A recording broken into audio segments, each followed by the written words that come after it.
Magandang araw po sa inyong lahat, sa ating mga kapatid sa gobyerno, lalong-lalo na sa ating mga kaguro, nawa ay nasa maayos kayong kalagayan saan man kayo naroroon, at saan man kayo naaabot ng ating video. For today's video ay pag-uusapan po natin, ang isang syudad dito sa bansa na handa nang ipamigay ang Service Recognition Incentive or SRI, sa mga qualified government employee. Para sa buong detalye, panoorin ang bidyong ito. At kung bago po kayo sa ating channel, mangyaring paki-subscribe, like, and share, at paki-hit na rin po ng notification bell para maging updated po kayo ng mga ganitong information, at narito ang detalye. City Budget awaits DBM guidelines to release employees SRI, gratuity pay, ipinablish ni Rachel Ganancial, sa Philippine Information Agency. Puerto Princesa City, Palawan.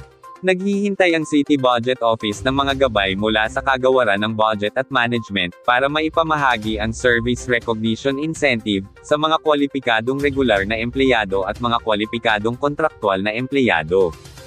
Ayon kay City Budget Officer Regina Quintilo, sinabi niya noong Lunes na ang bawat kwalipikadong regular na empleyado ng gobyerno ng Puerto Princesa City, kasama ang coterminous, ay makatatanggap ng 20,000 pesos.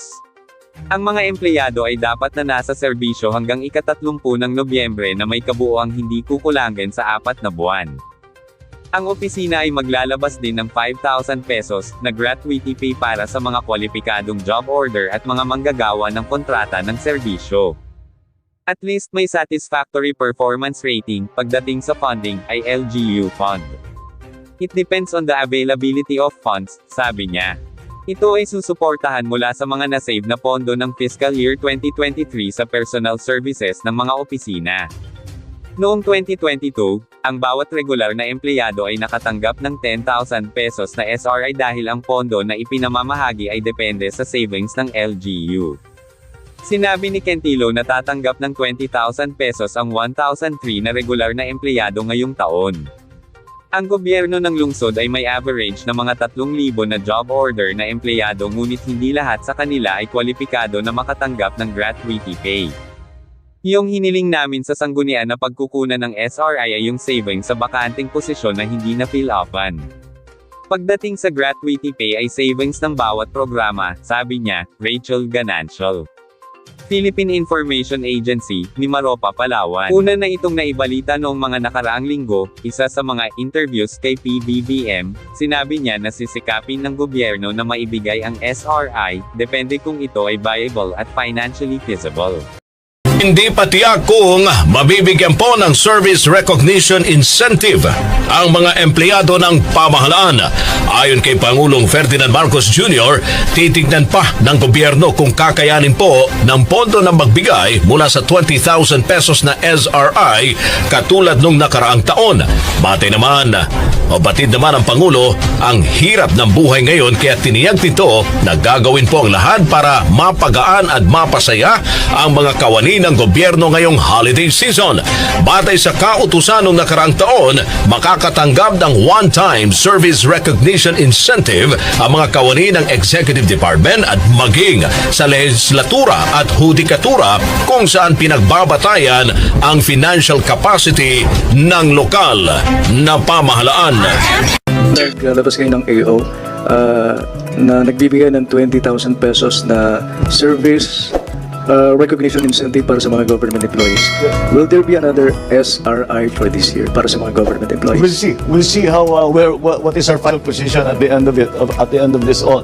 Ganyan lang naman talaga yan eh. We wait until the end of the fiscal year to see what it is that we can afford. So we will have another look at that and to see that if it's possible. Marami tayong pinapagawa ngayon sa mga ano natin. So kailangan natin mag-compensate naman to lagi lahat ng mga Pilipino ngayon naghihirap. So kung ano yung maitulong natin, gagawin natin. So we'll see if it is actually viable, if it is financially feasible to do. All right? Thank you. Bongbong Marcos, Malls giving 20K incentive to government workers, na ipinablish ni Jean Mangalos, sa PhilippineDailyInquirer.net. Manila, Philippines. Sinabi ni Pangulong Ferdinand Bongbong Marcos Jr. noong Biyernes na iniisip ng gobyerno ang posibilidad ng pagbibigay ng 20,000 pesos na insentibo para sa mga kwalipikadong kawani ng gobyerno sa executive branch. Noong Desyembre taong 2022, ibinigay ng gobyerno ang isang insentibo para sa pagkilala sa serbisyong ibinigay sa mga kwalipikadong empleyado. Lahat ng mga Pilipino ngayon, naghihirap. Kaya kung ano ang maitutulong natin, gagawin natin, sabi ni Marcos sa isang ambush interview sa Taguig City. Ganun pa man, titingnan natin kung kaya natin ito, kung ito ay talagang praktikal, kung ito ay financially feasible, sabi niya sa mga reporter. Sinabi ng Pangulo na kailangan hintayin ng gobyerno hanggang sa katapusan ng taon ng fiscal upang malaman kung ano ang kaya nitong ibigay sa kanyang mga manggagawa. Kamakailan lang, inilabas ng Department of Budget and Management ang 69.4 na bilyong piso para sa year-end bonuses at cash gifts ng mga kawani ng gobyerno.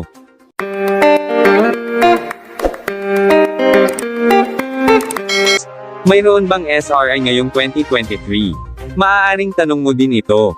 Mayroon bang matatanggap na service recognition incentive ang government employees ngayong 2023? Noong 2019 unang ibinigay ang SRI sa government employees by virtue of Administrative Order No. 19 sa halagang 10,000 pesos per qualified employee. Sinundan ito ng SRI sa 2020 sa ganun ding halaga by virtue of AO 37, ganun din ang SRI 2021 by virtue of AO 45, at naging 20,000 pesos naman ang SRI noong 2022 by virtue of AO No. 1.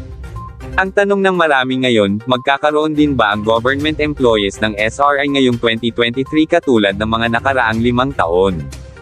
Kung susuriin natin, ang lahat ng administrative orders for the grant of SRI mula 2019 hanggang 2021 ay nilagdaan ng dating Pangulong Duterte at ang SRI naman ng 2022 ay inauthorize naman ni Pangulong Bongbong Marcos, all by virtue of their powers vested in them by law as the President of the Philippines.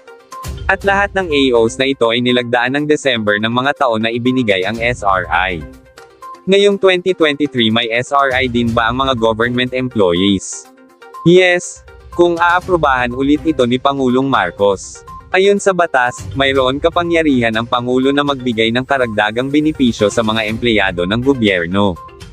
Gayon din para ibigay ang SRI ngayong 2023, dapat may sapat na pondo para dito. Hindi katulad ng CNA incentives na purely MOOE ang pwedeng pagkunan ng pondo, ang SRI ay pwede kunin sa budget ng personnel services at kapag kulang ay pwedeng kunin sa MOOE, base sa mga nakaraang guidelines para dito. Nawa ay nasagot na ang ating agam-agam tungkol sa paparating na SRI 2023, abangan natin, at nawa ay patuloy na matanggap natin ito sa administrasyon ng ating Pangulong PBBM. Para naman sa pangalawang good